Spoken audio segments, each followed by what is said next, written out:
लेकिन एक बात ध्यान रखो, ये जो आज़ादी मिली है ना यहाँ बैठने की, ये फ्री फंड नहीं मिली है। इसके लिए हजारों सिरों की कुर्बानियाँ गई हैं। इस आज़ादी के लिए हजारों बेटियों ने अपनी असमत लुटवाई है। इस आज़ादी के लिए पूरा का पूरी नस्लें बर्बाद हुई हैं, सब खत्म हो गया है। इस आज़ादी के लिए डॉक्टर अम्बेडकर ने अपना पूरा जीवन लगाया, 44 बच्चों को कुर्बानियाँ दी। गोलमेज सम्मेलन चल रहा था, उन्हें वहाँ जाना था और उधर उनका बच्चा मरा हुआ पड़ा था, अपने बच्चे को छोड़कर वहाँ गए थे। इसको अपने दिल में उतारो, दुखी हो इस बात को सोच सोच करके। हमारे पूर्वजों ने, हमारे बाप दादाओं ने इतनी मेहनत की है और आज हम क्या कर रहे हैं, इस बात को सोचना शुरू करो। मैं 26 जनवरी 1950 को आप सबको लेकर के चलूंगा। यहाँ जो बैठे दलित पिछड़ों की औलादे हैं उनको लेकर चलूंगा वहां कि 26 जनवरी 1950 को जब इस देश का संविधान सभा में एक्सेप्ट किया गया तो बाबा साहब अम्बेडकर हंसते हुए बाहर आते हैं। उनके साथ के नेता उन्हें कहते हैं कि डॉक्टर अम्बेडकर बहुत खुश लग रहे हो। बाबा साहब कहते हैं बहुत खुश हूँ। रानी का पेट चिर दिया है, राजा रानी के पेट से जन्म नहीं लेगा, अब राजा मेरे लोगों के वोट से जन्म लेगा। कि मजदूर किसान तय करेगा कि राजा कौन बनेगा। ये बाबा साहब कहते हैं। कब कहते हैं? 26 जनवरी 1950 को। किस लिए कहते हैं ये भी आपको बताऊंगा। वो इसलिए कहते हैं कि वो संविधान में प्रावधान कर गए कि चाहे राष्ट्रपति हो, चाहे मजदूर हो, चाहे किसान हो, चाहे महिला हो, पुरुष हो, चाहे बुजुर्ग हो, जवान हो, सबके वोट की कीमत एक है। जब डॉक्टर अम्बेडकर आपकी समस्याओं का हल देकर के गए हैं, जैसे कमल बराड़ा जी ने कहा कि काशीराम कहते थे जिसका दल नहीं होता उसका बल नहीं होता, और जिसका बल नहीं होता उसकी समस्या का हल नहीं होता। डॉक्टर अम्बेडकर आपकी समस्या का हल लेकर गए संविधान में। इस लोकतंत्र के तहत कह गए कि ये मेरे समाज के लोगों इकट्ठे होकर खड़े हो जाना और अपने वोट की ताकत से इस देश के अंदर अपना राजा बना देना। राजा किसका इस देश में? जोर से बताओ किसका राजा है? मनोवादियों का। हाँ, अब मैं फिर 26 जनवरी 1950 में लेके चलूंगा जब वो बाबा साहब अम्बेडकर ने ये कहा कि रानी का पेट चिर दिया राजा, मैं अपने राजा जो है मेरे लोग अपने वोट से बनाएंगे। तो सामने वाले नेता हंसते हैं और हंसकर एक बात कहता है डॉक्टर अम्बेडकर अधिकार तो दे चले हो, इनमें ताकत कहां से पैदा करोगे, जुनून कहां से पैदा करोगे? हम इन लोगों को डराएंगे, धमकाएंगे, काम नहीं चला तो इनको हम खरीदेंगे, लेकिन इस देश का राजा अपना बनाएंगे, प्रदेशों में राजा अपना बनाएंगे। उन्होंने ठीक ऐसा ही किया। हम लोगों को डराया, धमकाया, मुकदमे लगाए, काम नहीं चला तो हम लोगों को खरीदा और इस देश में उन्होंने राजा बनाया। आपके प्रदेश में उन्होंने राजा अपना बना दिया। आज इस देश के अंदर जहां नेता कितना भी बड़ा क्यों ना हो, उसके यहाँ कोई घटना घट जाती है तो सरकार उसके पक्ष में उतर जाती है। जैसे आपके यहाँ के कृषि मंत्री है, मैंने सुना उनके स्कूल में ही मनीषा नाम की बेटी का रेप हुआ और फिर हत्या हुई और फिर तेजाब उसके मुंह पर डाल दिया गया भिवानी के अंदर। ठीक, क्या किसी ने उनका इस्तीफा मांगा कि तुम्हारे कॉलेज में ये हो गया तुम इस्तीफा दो? है इस प्रदेश में किसी की नेता की इतनी हैसियत कि वो इस्तीफा मांग सके? तो वो महापुरुषों को नमन वंदन करता हूं। नमन वंदन किस लिए कि अब से 600 साल पहले संत रैदास जी ने कहा कि ब्राह्मण ना पूजिए जो हो गुणहीन, चरण पूजिए चंडाल के जो हो गुण प्रवीण। यानी कि एक हमारे संत ने यह कहा कि उस व्यक्ति को पूजना ही व्यर्थ है जिसमें गुण ना हो, उसको पूज लो जिसमें गुण हो, वो चाहे जाति से श्रेष्ठ हो या ना हो। उसी के समकालिक संत कबीर ने कहा कि कंकर पूजे हरि मिले तो मैं पूजू पहाड़, कि कंकर पूजे हरि मिले तो मैं पूजू पहाड़, इससे अच्छी तो चक्की पीस पीस खाए संसार। साफ साफ कह रहे हैं कि पत्थर की पूजा करने से अगर भगवान मिल सकते होते तो मैं पहाड़ पूजने के लिए तैयार हूं, लेकिन पहाड़ पूजने से भगवान नहीं मिलेंगे। इससे अच्छी तो चक्की है जो कम से कम पीस के आपको राशन तो दे रही है, रोटी तो खिला पा रही है। मेरी हिंदी समझ आ रही है पीछे तक सबको? ठीक, इधर माँ बहनों को समझ आ रही है जो मैं बोल रहा हूँ? नहीं समझ आ रहा तो मैं फिर धीरे धीरे बोलूंगा। ठीक, उसी के समकालिक गुरु नानक देव जी हुए, गुरु घासीदास जी हुए, मतलब ऐसे तमाम संतों के बहुत लंबी लाइन है जिन्होंने यहाँ बहुजन आंदोलन के लिए काम किया। बहुजन आंदोलन क्या, यहाँ के अछूतों के लिए काम किया, यहाँ की महिलाओं के लिए काम किया। वरना एक समय ऐसा था कि आज जितने गर्व से मैं आपको कह रहा हूँ कि लाइन लगाकर बैठो, यहाँ मेरी माएँ बहनें सब मुंह खोल कर बैठी है, यहाँ मेरे भाई पूरे अच्छे अच्छे कपड़े पहनकर इस बड़े टेंट में बैठे हैं। एक समय वो था कि लोग हमारी परछाई से पीछे चलते थे, अगर हमारी परछाई पड़ गई तो कहते थे कि हम अशुद्ध हो गए हैं। आज भी कुछ लोगों के दिमाग में भ्रम है जिंदगी के अंदर, क्यों कुछ हमारे लोगों को बहिष्कार कर दे रहे हैं, लाइट नहीं लगने दे रहे, पानी नहीं लगने दे रहे, ठीक, इलाज की जरूरत है, उनको बीमार हैं, उन्हें कहो जाके बीमार में इलाज पोतराई तो 2 घंटे में इलाज कर देगी, वैसे ही मान जाओ, वैसे ही मान जाओ। तो बहुजन समाज में जन्मे सभी संतों, गुरुओं, महापुरुषों का नमन वंदन करता हूँ। यहाँ बैठी आवाम का भी शुक्रिया अदा करता हूँ, यहाँ बैठे तमाम साथियों का शुक्रिया अदा करता हूँ। आज यहाँ हूँ हरियाणा के अंदर, समय समय पर हरियाणा ने अनेक महापुरुषों को जन्म दिया। सर छोटू राम यहीं के थे, ताऊ देवीलाल यहीं के थे, ऐसी तमाम लिस्ट है, बहुत लंबी लिस्ट है, जिन्होंने बहुजन आंदोलन को सींचने का काम किया।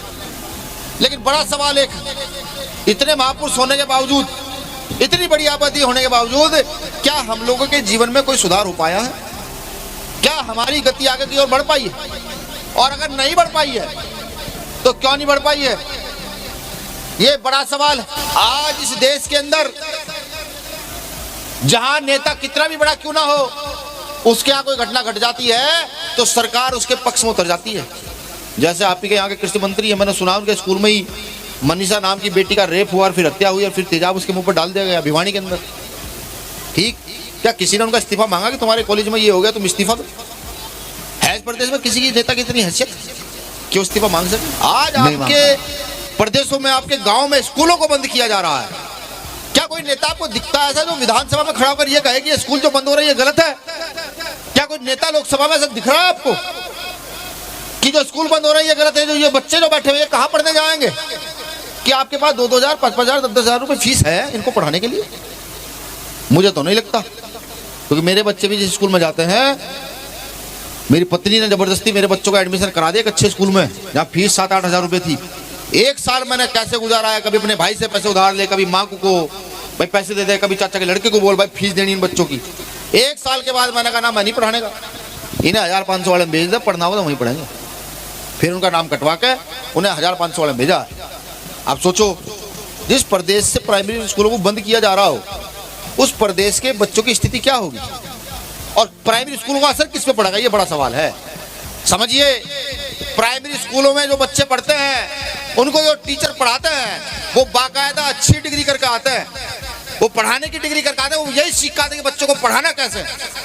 और ये जो प्राइवेट स्कूल खोले जा रहे हैं पूरे देश के अंदर, उसमें इंटर पास, बीए किए हुए बच्चे, बीएड की, बीटीसी माफी चाहूंगा, बीए किए हुए, एमए किए हुए, बीएससी किए हुए बच्चे जाकर पढ़ाते हैं कम तनख्वाह पर। अब आप सोचो ना, बच्चे आपके कौन से स्कूल में पढ़ पाएंगे? उसमें पढ़ पाएंगे जहाँ कम पढ़े लिखे लोग पढ़ा रहे हैं, या उसमें पढ़ पाएंगे जहाँ अच्छे पढ़े लिखे लोग पढ़ा रहे हैं? ये सवाल मेरा आपसे है, इस सवाल को अपने अंदर डालो और सोचो कि अगर इस देश से प्राइमरी स्कूल बंद हुए तो हमारे बच्चों की स्थिति क्या होगी। जो आज हमारे बच्चे पढ़ करके पुलिस में नौकरी करने लगते हैं आरक्षण के बल पर, और कुछ नहीं, सफाई कर्मचारी बन जाते हैं, बाबू बन जाते हैं, छोटी मोटी नौकरियां पा लेते हैं, इनका भी पेट में दर्द सरकार को होने लगा है कि ये दलितों के, पिछड़ों के, अल्पसंख्यकों के बच्चे क्यों पढ़ करके आगे की ओर बढ़ रहे हैं, इसलिए वो आपके स्कूल बंद कर रहे हैं। यही हाल यहाँ की उसका है, चिकित्सा का, कि अगर आपके बच्चे को डेंगू का बुखार हो जाए ना तो 50 हजार से कम उसका इलाज होगा नहीं। अगर आपकी जेब में 50 हजार रुपए है तो आप प्राइवेट हॉस्पिटल में ले जाएंगे, प्राइवेट हॉस्पिटल में ले जा करके उसका इलाज होगा, 50 हजार जब खर्च हो जाएंगे तब उसका डेंगू का बुखार उतरेगा। ये मैं नहीं कहता, आपके बच्चों को बीमार हुआ, आपके पिता बीमार हुए या खुद बीमार हो गए तो एक दिन का बिल बैठता है 10 हजार 15 हजार रुपए प्राइवेट हॉस्पिटल का, बैठता नहीं बैठता। सोचिए कि जो चीजें जिस देश में फ्री होनी चाहिए, शिक्षा देश में फ्री होनी चाहिए, बिल्कुल फ्री, अमीर गरीब सब एक जैसे, मेरा बच्चा, आपका बच्चा, डीएम का बच्चा, यहाँ के मुख्यमंत्री का बच्चा एक स्कूल में पढ़ रहे, प्राइमरी में ही सारे बच्चे प्राइमरी में पढ़ रहे। ऐसा इलाज का भी होना चाहिए कि सबका इलाज, अगर सरकारी हॉस्पिटल है तो सरकारी हॉस्पिटलों में सबका इलाज हो। पता तो लगे कि जब डेंगू का बुखार मुख्यमंत्री को होगा, डेंगू का बुखार मंत्रियों को होगा, डेंगू का बुखार यहाँ के डीएम को होगा और डेंगू का बुखार आपको मुझे होगा, पता लग रहा है एक कमरे में एक लाइन पर बेड लगे हुए हैं। अगर एसी में पड़े तो सारे एसी में पड़े हैं, मैं भी एसी में पड़ा हूँ, और पंखे में पड़े तो वो भी पंखे पड़े, मैं भी पंखे में पड़ा हूँ, और गर्मी में सड़ रहे तो यहाँ का मुख्यमंत्री भी गर्मी में सड़ रहा है, यहाँ का किसान भी गर्मी में सड़ रहा है। ये व्यवस्था होनी चाहिए नहीं होनी चाहिए? हाँ ना बताओ, होनी चाहिए ना? आप देखो, अब मेरे कुछ कड़वे शब्द हो सकता है आपको चुभे, हो सकता है आपको बुरे लगे, ठीक है, आपको बुरे लगे, मुझे कोई फर्क नहीं पड़ता है, क्योंकि जहां मैं खड़ा हूं, जिस काम को मैं कर रहा हूं, इसी काम को अगर मैं सही समाज को ना बता पाऊं तो मेरा यहाँ खड़े रहना गलत है, अम्बेडकरवादी होना गलत है। इससे अच्छा मैं अपने घर जाऊं, कहीं तैयारी करके अपनी नौकरी करूं, कोई बिजनेस करूं, वो ठीक। अब क्योंकि सही बात बताऊंगा तो कड़वी लगेगी, और कड़वी लगे तो हो सकता है चुभे भी, हो सकता है 2 लोग मुझे यहाँ से जाने के बाद गाली देने लगे। एक आदमी ही खड़ा कहना भाई तू कौन है बात करने वाला, तो मुझे इस बात से कोई फर्क नहीं पड़ता, क्योंकि मैं जानता हूं कि अगर आज हम ना सुधरे तो आने वाला समय वही समय आने वाला है कि कुछ लोग हमारा बहिष्कार कर देते हैं और यहाँ की नेता सरकारें चुप रहती है, उनके नाक में नकेल डालने का भी काम हम लोग नहीं कर सकते। कुछ लोग यहाँ लड़कियों के बलात्कार कर देते हैं और हम आवाज तक नहीं उठा सकते, हम इतने नाकारा हो गए। मैं 26 जनवरी 1950 को आप सबको लेकर के चलूंगा, यहाँ जो बैठे दलित पिछड़ों की औलादे हैं उनको लेकर चलूंगा वहां कि 26 जनवरी 1950 को जब इस देश का संविधान सभा में एक्सेप्ट किया गया तो बाबा साहब अम्बेडकर हत्थे में बाहर आते हैं। उनके साथ के नेता उन्हें कहते हैं कि डॉक्टर अम्बेडकर बहुत खुश लग रहे हो। बाबा साहब कहते हैं बहुत खुश हूं, रानी का पेट चिर दिया है, राजा रानी के पेट से जन्म नहीं लेगा, अब राजा मेरे लोगों के वोट से जन्म लेगा। कि मजदूर किसान तय करेगा कि राजा कौन बनेगा। ये बाबा साहब कहते हैं। कब कहते हैं? 26 जनवरी 1950 को। किस लिए कहते हैं ये भी आपको बताऊंगा। वो इसलिए कहते हैं कि वो संविधान में प्रावधान कर गए कि चाहे राष्ट्रपति हो, चाहे मजदूर हो, चाहे किसान हो, चाहे महिला हो, पुरुष हो, चाहे बुजुर्ग हो, जवान हो, सबके वोट की कीमत एक है। कि अगर आप अपना वोट किसी को दोगे तो एक ही वोट काउंट यहाँ के मुख्यमंत्री का होगा, प्रधानमंत्री का होगा, एक ही वोट काउंट आपका होगा और मेरा होगा। और लोकतंत्र की खूबसूरती है कि जिसकी जितनी संख्या भारी है उसकी उतनी हिस्सेदारी। क्या आपको अपनी जनसंख्या के आधार पर हिस्सेदारी मिल पाई है? क्या आपके घर में अच्छी बिल्डिंग खड़ी है? आपके घर के बाहर एक गाड़ी खड़ी है? क्या आपको आज अगर आप नहीं कमाओगे तो आपको ये सिदक है, आप सो जाओगे रात को कि नहीं अगर मैं आज दिहाड़ी नहीं जाऊंगा तो मेरे बच्चों को अगले 2 दिन रोटी मिल जाएगी? इतना सुकून है क्या आपको? और अगर नहीं सुकून है तो मैं पूछता हूँ क्यों सुकून नहीं? डॉक्टर अम्बेडकर आपकी समस्याओं का हल देकर के गए हैं। जैसे कमल बराड़ा जी ने कहा कि काशीराम कहते थे जिसका दल नहीं होता उसका बल नहीं होता, और जिसका बल नहीं होता उसकी समस्याओं का हल नहीं होता। डॉक्टर अम्बेडकर आपकी समस्या का हल लेकर गए संविधान में, इस लोकतंत्र के तहत कह गए कि ये मेरे समाज के लोगों इकट्ठे होकर खड़े हो जाना और अपने वोट की ताकत से इस देश के अंदर अपना राजा बना देना। राजा किसका इस देश में? जोर से बताओ किसका राजा है? मनोवादियों का। हाँ, अब मैं फिर 26 जनवरी 1950 में लेके चलूंगा जब वो बाबा साहब अम्बेडकर ने ये कहा कि अब रानी का पेट चिर दिया राजा, मैं अपने राजा जो है मेरे लोग अपने वोट से बनाएंगे। तो सामने वाले नेता हंसते हैं और हंसकर एक बात कहता है डॉक्टर अम्बेडकर अधिकार तो दे चले हो, इनमें ताकत कहां से पैदा करोगे, जुनून कहां से पैदा करोगे? हम इन लोगों को डराएंगे धमकाएंगे, काम नहीं चला तो इनको हम खरीदेंगे, लेकिन इस देश का राजा अपना बनाएंगे, प्रदेशों में राजा अपना बनाएंगे। उन्होंने ठीक ऐसा ही किया, हम लोगों को डराया धमकाया, मुकदमे लगाए, काम नहीं चला तो हम लोगों को खरीदा और इस देश में उन्होंने राजा बनाया। आपके प्रदेश में उन्होंने राजा सोचिए बना दिया। डॉक्टर अम्बेडकर जो 26 जनवरी 1950 को कह के जा रहे हैं, उसके विरोध में जो कहा जा रहा है, आज भी वो लोग उस लाइन पर चल रहे हैं, राजा अपना बना रहे हैं। और हम इस देश के बहुसंख्यक लोग, किसानी मजदूरी करने वाले लोग, हमारी तक इकट्ठा होकर अपना राजा बनाने का प्रण नहीं ले पाए। जानते इसका कारण क्या है? ये क्यों हो रहा है? क्योंकि अभी आपको शक्ति का नहीं पता, अभी आपको ताकत का नहीं पता, आपको ये नहीं पता कि राजा आपका होगा तो क्या क्या हो सकता है। अगर राजा आपका हो जाए, मान के चलिए कि इस प्रदेश का मुख्यमंत्री आपका हो, डॉक्टर अम्बेडकर को मानने वाला हो, शिक्षा मंत्री आपका हो, डॉक्टर अम्बेडकर को मानने वाला हो, और एक पेज पर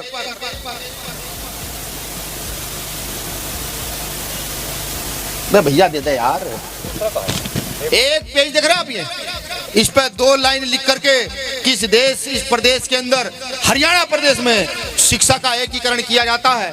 अब हर किसी का बच्चा जैसे स्कूल में पढ़ेगा, इन 2 लाइनों को लिखकर और शिक्षा मंत्री यहाँ नीचे साइन कर दे तो आपको क्या लगता है क्या हो जाएगा? जानते हैं क्या हो जाएगा? इस देश में ये कानून बने हुए, कैबिनेट इस कानून को बनाने के लिए लड़ेगी कि एक जैसे स्कूल हो, इसलिए लड़ेगी। और इस प्रदेश में आपके बच्चों को समान शिक्षा का अधिकार मिल जाएगा, सबके साथ पढ़ने का अधिकार मिल जाएगा। पता कैसे? जब ये अधिकार मिलेगा, आप जानते क्या हो सकता है?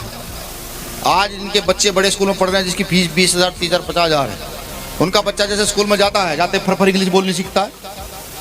जैसे बच्चा स्कूल में जाता है वो फटाफट भाषण देना सीखता है, जैसे मैं बोल रहा हूँ।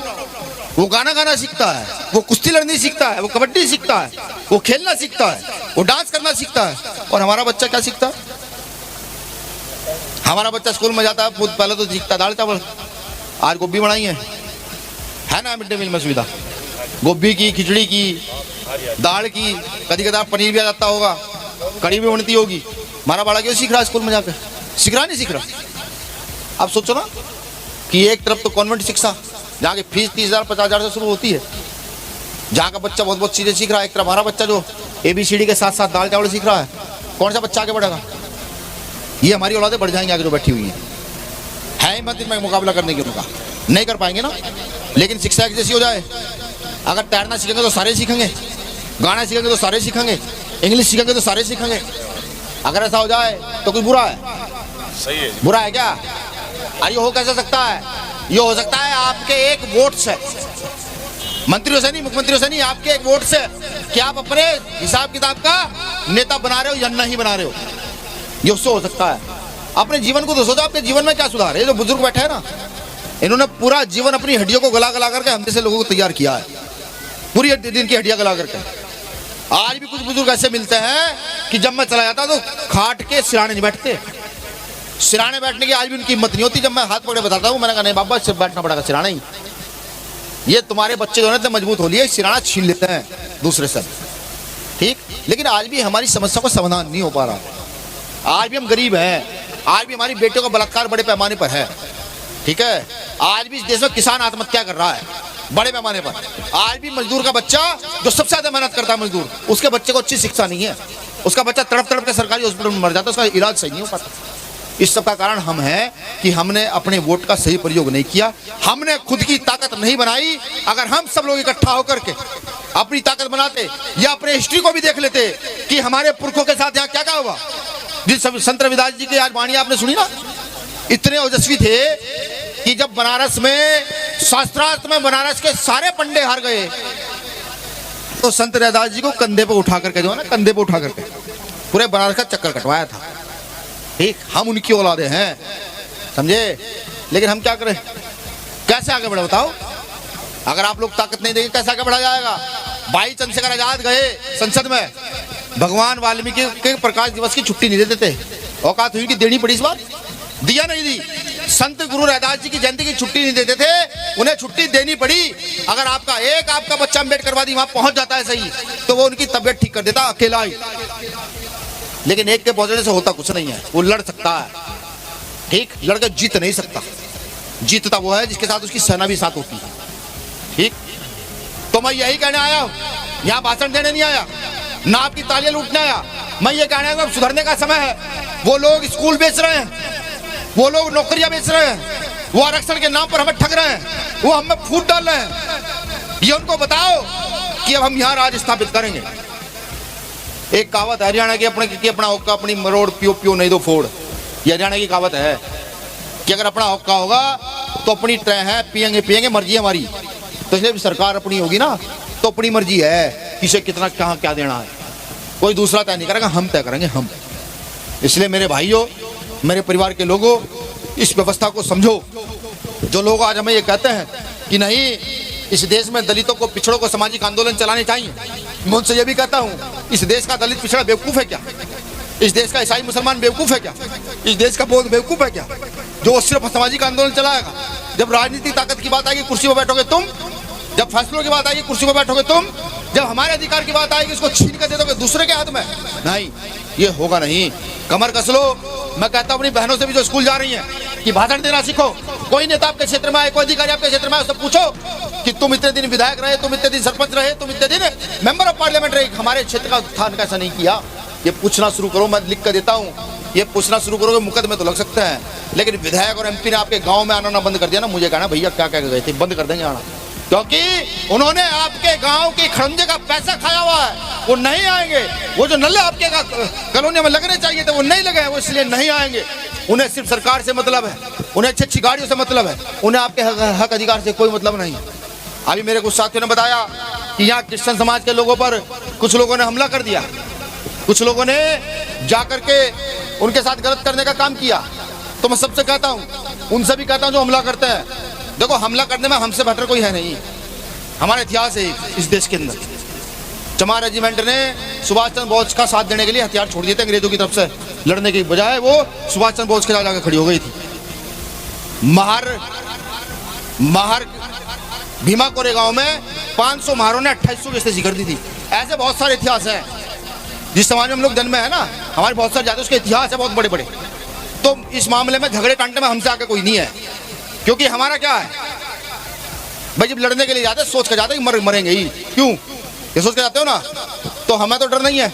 लेकिन डॉक्टर अम्बेडकर ने एक किताब दे दी है जिसका नाम भारतीय संविधान है, उसमें बड़ी ताकत है। जब आपके हक अधिकार को छीनने आए, आपको ये कहे कि आप डॉक्टर अम्बेडकर को नहीं मानोगे, आप ईसा मसीह को नहीं मानोगे, आप अल्लाह भगवान को नहीं मानोगे, आप अपने महापुरुषों को नहीं मानोगे, तो उसे बताना कि संविधान के मौलिक अधिकारों में है क्या धार्मिक स्वतंत्रता, कि हम चाहें जिस मर्जी धर्म को माने, तुम होते कौनों में रोकने वाले। ये उनको बताने का काम करो। बोलने का समय आ गया है, अब नहीं बोलो कब बोलोगे? जब आपको कहे कि बहुत बोलने लगे हो, कोई अधिकारी कहे कि बात ज्यादा करते हो, भाषण देने लगे हो, तो उसको बताना बाबा साहब अम्बेडकर संविधान में आर्टिकल 19 देके गए हैं तुम जैसे लोगों की नसबंदी करने के लिए कि माइक पकड़ पकड़ के चिल्ला के बताया कि हमारे साथ ये गलत हो रहा। जब कोई ये कहे कि नहीं